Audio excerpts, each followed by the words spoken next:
And we're live. Yeah. Why did Tesla during COVID? What in the world happened there? They went from like $300 up to like $1,800. Something out. I don't understand. Did his stock go up a lot, or what is it? Yeah, like over the last 4 months, it's just the truck didn't has ever to be think it would a hit big part of it. 1,000. I would think that's the truck seems like the biggest thing he's done. I don't know if that stock has anything to do with those battery plants that he did in Australia. I was going to say that. Like on the surface, you and I look at car sales, but the valuation of the company might be based on battery innovation or something like that. Yeah. He had some big project, I think, in Australia with like this battery powered, like solar panels charging the batteries and then running the cities or whatever. Yeah. That whole project. But I don't know. He's got like so many companies and so many fingers in various pies. I'm not sure which ones are covered under the Tesla stock. Yeah, so that was the one like his cousin started and he backed it and then he bought it. It was like the tiles, the roof tiles. Yeah. They charged the batteries. Yeah, he does it on a bigger scale though, to like charge massive batteries that would just power an entire city. Yeah. Yep. Yeah. That's awesome. I like that guy. I love Elon. I think Elon's one of the greatest people of our generation. I want to see the hole that he digs. You know, I want to be able to see the Boring Company. Like, for some reason, I know he does the Tesla and he does the rockets and everything. Having a camera on there, like watching it bore through the ground, that just seems like satisfying and cool, doesn't it? I'm probably imagining it way bigger than it's actually going to be. Like, Isn't that in LA? Yeah.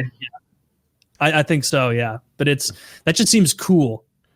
Like really, really cool. When have you ever watched clips of when they made the tunnel from across the English Channel or whatever? It's cool. It's fucking tight. Like you see them finally break through. Did they actually like make it almost exactly? It's so impressive. The whole way, or did they? Is it like they're lined up exactly because they went and then corrected? Nailed it. It was like on the French or whatever, or the British. I don't remember which side. On the British side, they're like waiting there, and that you could hear like the rum, rum, rum, rum, rum, and then you like start to see like perfectly the cylinder coming out of the other side. Oh, you're talking about the tunnel?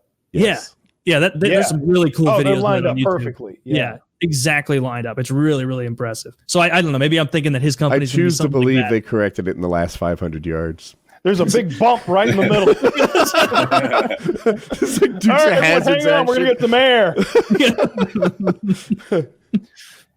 I didn't think about the way circles work, but if you build a tunnel that one car can drive through, it's a pretty small circle, and then you make that 2 lanes, and it's not just twice as large. It's like a tremendous amount more dirt that you remove, and apparently his, like if you look at the tunnel, what is it? 4 lanes? It's really big.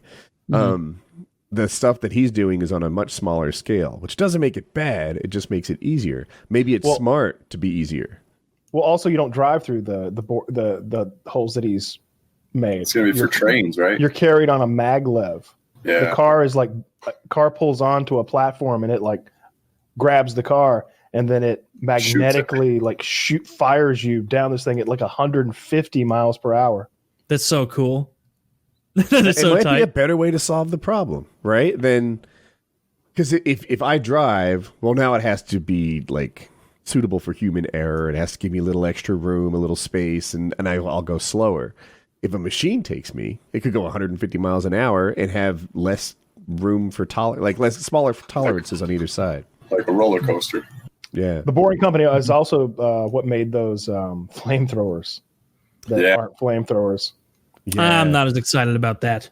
Well, you shouldn't be, because there's 2 other companies that make much better flamethrowers. I know. We've all seen your video pimping them out.